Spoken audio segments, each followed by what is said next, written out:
So hello friends, నేను మీ మమత. మీకు అందరికీ తెలుసు కదా. నేనైతే బాగున్నాను. మీరందరూ కూడా బాగుండాలని ఆశిస్తున్నాను. బాగున్నారని కూడా అనుకుంటున్నారు. మీరందరూ నా ఛానల్ సబ్స్క్రైబ్ చేసుకున్నందుకు మీకు ఎంతో ధన్యవాదాలు తెలుపుకుంటున్నాను. ఇప్పుడే కాదండి, నేను ప్రతిరోజు మీకు ధన్యవాదాలు తెలుపుకుంటాను. ఎందుకంటే ఎప్పుడు కూడా మనము ఎప్పుడైనా సరే జీవితంలో ఏదైనా మర్చిపోవచ్చు, కానీ మనల్ని ఆదరించిన వారిని అసలు ఎప్పుడూ మర్చిపోకూడదని నేను అనుకుంటున్నాను. ఇదే నా ఉద్దేశము. అయితే ఈరోజు నా టాపిక్ ఏంటంటే కుటుంబ విలువలు మరియు బంధాలు, బంధుత్వాలు, అనురాగాలు, ప్రేమలు అనేవి అసలు ఎందుకు పడిపోతున్నాయి, అసలు అవి పడిపోవడానికి గల కారణాలు ఏంటి, అసలు మనము ఎలా చూసుకోవాలంటే, అందరు సంతోషంగా ఉండాలంటే ఎలా చూసుకోవాలి, ఏంటి పొరపాట్లు, అసలు ఏమవుతుంది సమాజంలో ఇలాంటి గొడవలు, కొట్లాటలు ఎందుకు జరుగుతున్నాయి అనేది దాని గురించి నేను డిస్కస్ చేయబోతున్నానండి. చూడండి, అసలు ఈ ప్రపంచంలో గొడవలు లేని కుటుంబం అంటూ ఏది కూడా ఉండదు. ప్రతి ఫ్యామిలీలో కూడా ఖచ్చితంగా గొడవలు ఉంటాయండి. కుటుంబాలు అంటే గొడవలు లేని కుటుంబాలు అంటూ అసలు ఉండవు. మీరు ఏ మూల వెతికినా కూడా, ఏ ప్రాంతంలో కానీ, అసలు ఏ దేశంలో వెతికినా కూడా అసలు ఉండవు. ఎందుకంటే ఈవెన్ భార్య భర్తలైనా కూడా ఇద్దరున్నా సరే, వాళ్ళు పిల్లలు మరియు నలుగురున్నా సరే, ఒకవేళ 10 మంది ఉన్నా సరే, ఉమ్మడి కుటుంబం అయినా సరే ఖచ్చితంగా గొడవలు ఉంటాయి.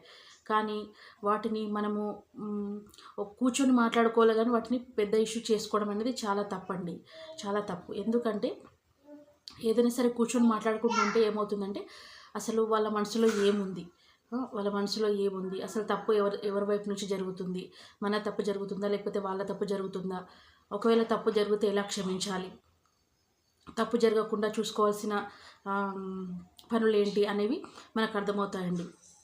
అంతేకాకుండా మనం ఇవన్నీ డిస్కస్ చేయకుండా మూడో వ్యక్తిని మాత్రం ఇన్వాల్వ్ చేస్తే మాత్రం మీరు చాలా తప్పు చేసినట్లే. భార్యాభర్తలు కానీ, అంటే మెయిన్గా భార్యాభర్తలు, మనం ఇద్దరిని చూసుకుందాము, గొడవలు రాకుండా ఉండాలంటే ఇద్దరు భార్యాభర్తలు ఏం చేయాలంటే మూడో వ్యక్తిని మాత్రం అస్సలు ఇన్వాల్వ్ చేయకూడదండి. ఎందుకంటే నేను చూసాను చాలా, అంటే నా ఎక్స్పీరియన్స్తో చెప్తున్నానండి.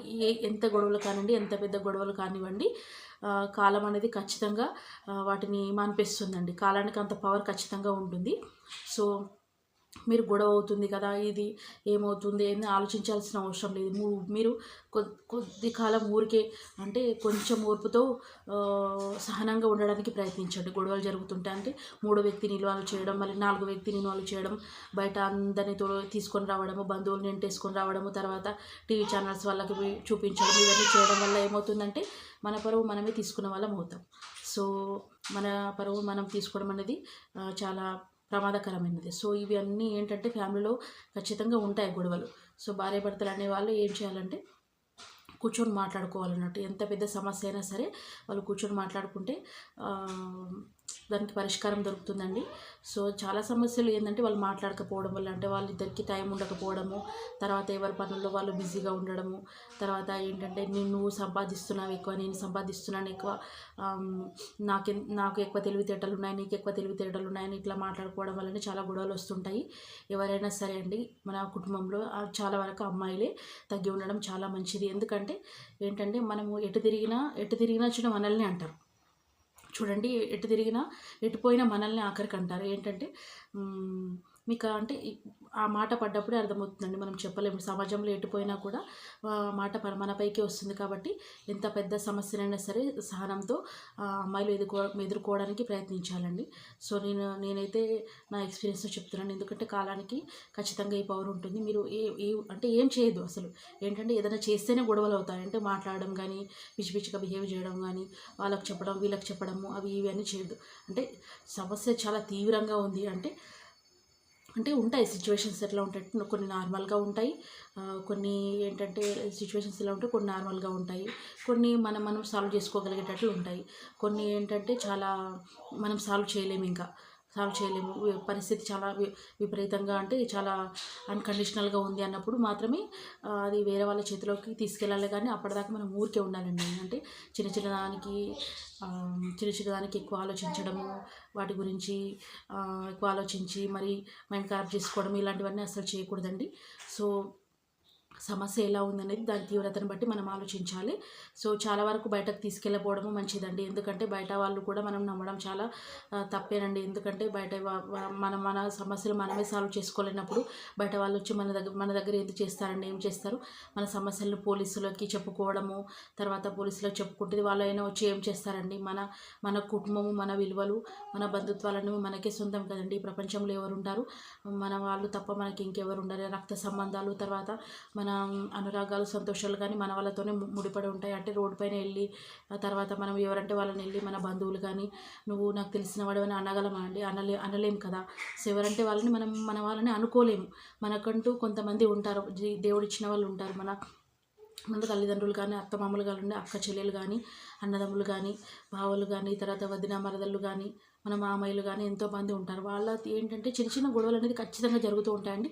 అయితే వాటిని పట్టించుకున్నట్టు ఉండాలి. అంటే వదిలేసి మామూలుగా క్యాజువల్గా మీ పనులు మీరు చేసుకుంటూ ఉండాలి. ఇలా చేయడం వల్ల ఏమవుతుందంటే చాలా గొడవలను మీరు తగ్గించినట్టు అవుతారన్నట్టు. సో మీరు ఏంటండి, చాలామంది ఈ మధ్యన ఏం చేస్తున్నారంటే చిన్న చిన్న గొడవలకే పోలీస్ స్టేషన్కి వెళ్తున్నారు. పోలీసులు కంప్లైంట్ ఇవ్వడం, తర్వాత పోలీసులు మన ఇంటికి వచ్చి వాళ్ళకి పోలీసులు మన ఇంటికి రాగానే ఏమవుతుందంటే గొడవ చిన్నదే ఉంటుంది. మామూలుగా మనం అనుకోవడం కూడా కొద్దిగానే అనుకుంటుంటాం. అంటే మాట కొద్దిగా నడిచి ఉంటుంది. సో పోలీసులు రాగానే ఏమవుతుందంటే బంధం మొత్తానికి విరిగిపోతుందండి. మళ్ళీ దాన్ని అతికించలేము. ఒక్కసారి విరిగిపోయిందంటే అతికించలేము. సో బయట వ్యక్తిని కానీ ఎవరిని కానీ మనం చేయడం మంచిది కాదు. సో బాగా ఆలోచించి మనం నిర్ణయం తీసుకోవాలి. ఏంటంటే ఇవన్నీ ఎందుకు జరుగుతుంటాయండి? మనం ఆస్తుల గురించి కానీ, బంగారం గురించి కానీ గొడవలు అవుతుంటాయి కదా. ఏమవుతుందండి, మనం పుట్టుకతో వాటితో అయితే ఏం రాలేదు కదా. వెళ్ళేటప్పుడు కూడా వాటితో ఏమి వెళ్ళము. మధ్యలో మనం ఆలోచించేది మన పిల్లల గురించి, ఎలా బతుకుతారో ఏంటో అని కదా. మనం బతికినట్టు వాళ్ళు కూడా బతుకుతారు. అంటే మనం ఎలా సంపాదించుకున్నాము అంటే ఎలాగైనా బతకాలి అని మనం చదువుకున్నాము, ఏదో ఒక పని చేసుకుంటాము, వాళ్ళు కూడా అలానే బతుకుతారు. అంతేకాని ఆస్తులు, అంతస్తులు, బంగారం అది ఇది అనుకుంటూ ఇట్లా వాళ్ళని బాధ పెట్టి ఆ పాపాన్ని అంటగట్టుకోవడం అనేది చాలా దారుణమైన పరిస్థితి అండి. వాళ్ళు కూడా జీవితాన్ని అనుభవించాలి కాబట్టి వాళ్ళు కూడా అంటే జీవితాన్ని అందరూ అనుభవిస్తారు కానీ సంతోషమైన జీవితాన్ని అనుభవించడం అనేది చాలా ముఖ్యమండి. సో మనం పిల్లలకి ఆస్తులు, అంతస్తులు, బంగారం అవన్నీ ఇవ్వకపోయినా పాపాలను మాత్రం అస్సలు ఇవ్వద్దు. ఏంటంటే ఇంకా పరిస్థితులను బట్టి మనం నడుచుకోవడం అనేది చాలా మంచిది. మనం మంచిగా చదివించాలి. అంతకన్నా ముఖ్యమైనది అంటే పిల్లలకి మనం సరిగ్గా బుద్ధి నేర్పాలండి, జ్ఞానాన్ని నేర్పాలి. మంచి బిహేవియర్ వచ్చేటట్టు, తర్వాత ఎదుటి వాళ్ళని గౌరవించాలి, పెద్దల్ని గౌరవించాలి, ఉపాధ్యాయులను గౌరవించాలి, మంచి సత్ప్రవర్తనతో కలిగి ఉండాలి. ఎన్ని కష్టాలు వచ్చినా కూడా ఎదుర్కొనే ధైర్యం కలిగి ఉండాలి. మంచి అలవాటును పెంపొందించాలి. తల్లిదండ్రులకు సహాయం చేయగలిగే అలవాటును కూడా మనము ఇవ్వగలగాలి. ఎందుకంటే అలా ఇవ్వడం వల్ల మనమే సంతోషంగా ఉంటాం, మన తర్వాత మన పిల్లలు కూడా సంతోషంగా ఉంటారు. ఇంకా డబ్బు అంటే డబ్బు అవసరం అండి. డబ్బు ఖచ్చితంగా అవసరం. డబ్బు లేనిదే ఈ భూమి మీద ఎవరు బతకలేరు. మాటలు మస్తు చెప్తారు కానీ అందరూ డబ్బుకి వాల్యూ ఇస్తారంటే డబ్బుకి వాల్యూ ఇస్తారు ఖచ్చితంగా. అది మనము కాదని అనలేము. కానీ డబ్బు లేకుండా అయితే అసలు బతకలేము. కానీ కొంచెం డబ్బుతో కూడా మనం హ్యాపీగానే బతకవచ్చు. ఎందుకంటే అందరూ రోడ్డు మీద కనిపించట్లేదా? అసలు చాలామంది బతుకుతున్నారు కదండి. డబ్బు లేని వాళ్ళు కూడా ఎంతో ధైర్యంగా ఏదో ఒక పని చేసుకొని బతుకుతున్నారు. అలా వాళ్ళు డబ్బు లేనప్పుడు వాళ్ళు ఏదో ఒక పని చేసుకొని బతికినప్పుడు మనము అందులో అధైర్యపడాల్సిన అవసరం ఏముందండి? ధైర్యపడకూడదు. ఎన్ని కష్టాలు వచ్చినా కూడా ఏమొచ్చినా కూడా అసలు ధైర్యం లేకుండా మాత్రం ఉండొద్దు. మన పిల్లలకి ఇలాంటి ధైర్యం ఇచ్చినప్పుడు ఏమవుతుందంటే ఏదైనా కఠినమైన సిచ్యువేషన్స్ వచ్చినప్పుడు వాళ్ళు ఖచ్చితంగా ఎదుర్కొంటారు. మళ్ళీ వాళ్ళకు ఎంతో జ్ఞానాన్ని, తెలివిని మనము ఇవ్వగలిగితే జీవితంలో వాళ్ళు ఇంకా మంచి స్థాయికి ఎదుగుతారు, చేరుకుంటారు కూడా. అప్పుడు డబ్బు కానీ, బంగారం కానీ అదంతటా అదే వస్తుంది. అది కూడా వాళ్ళకి శాశ్వతంగా ఉంటుందని చెప్పలేమండి. ఎందుకంటే వాళ్ళు కూడా ఏదో ఒక రోజు వెళ్ళిపోవాల్సిందే కదా. సో మనం ఇవన్నీ ఆలోచించుకోవాలన్నట్టు. ఏ జీవితంలో ఏ మనిషి కూడా వచ్చింది ఏం లేదు, తీసుకొచ్చింది ఏం లేదు, తీసుకుపోయేది ఏం లేదు. మన పిల్లలకి ఇవ్వగలిసింది ఏంటంటే వాళ్ళు కూడా మంచి జీవితాన్ని అనుభవించగలగాలి, మంచి జ్ఞానాన్ని ఇవ్వగలగాలి. మనము వాళ్ళకి సపోర్ట్గా ఉండాలి. అంతేగాని చిన్న దానికి గొడవలు పెట్టుకోవడము, మాట అనుకోవడము అస్సలు చేసుకోకూడదండి. ఏంటంటే గొడవలు జరిగినప్పుడు ఏంటంటే పోలీసులు అది ఇదని మాట్లాడుకోకూడదు. మనం ఏం చేయాలంటే కొంచెం గ్యాప్ ఇవ్వాలి. సమయం అనేది ఖచ్చితంగా ఉంటుందండి. సమయం ఏంటంటే సమయానికి ఏ సమస్యనైనా సరే మాన్పగలిగే శక్తి ఉంటుంది కదండి. మీరు చూడండి, సమస్యని కాలం మాత్రం ఖచ్చితంగా మారుతుంది. ఏదో ఒక సమస్యకి ఏదో ఒక పరిష్కారం తీసుకొస్తుంది. కానీ దానికి మనకు కావాల్సింది ఏంటంటే మనకు ఓపిక కావాలి. ఆ సమాధానం దొరికేదాకా మనకు ఓపిక కావాలన్నట్టు. ఓపిక లేకుండా మనము మనకు అంటే మనం ఇష్టం వచ్చినట్టు ప్రవర్తించడం వల్ల నష్టపోయేది మనమే అన్నట్టు. సో కొద్దిగా ఓపిక పడితే అన్నిటికీ ఏదైనా సరే మనము సమాధానం మనకు దొరుకుతుందండి.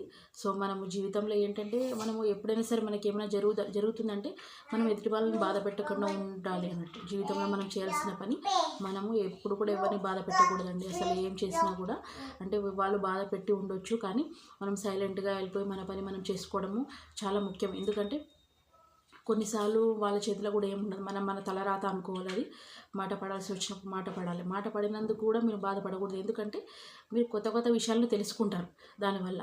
అంటే ఇలా కూడా బాధలు వస్తాయి. సో తట్టుకొని నిలబడడం ద్వారా ఏమవుతుందంటే మీ శక్తి అనేది పెరుగుతుంది కానీ తరగదు.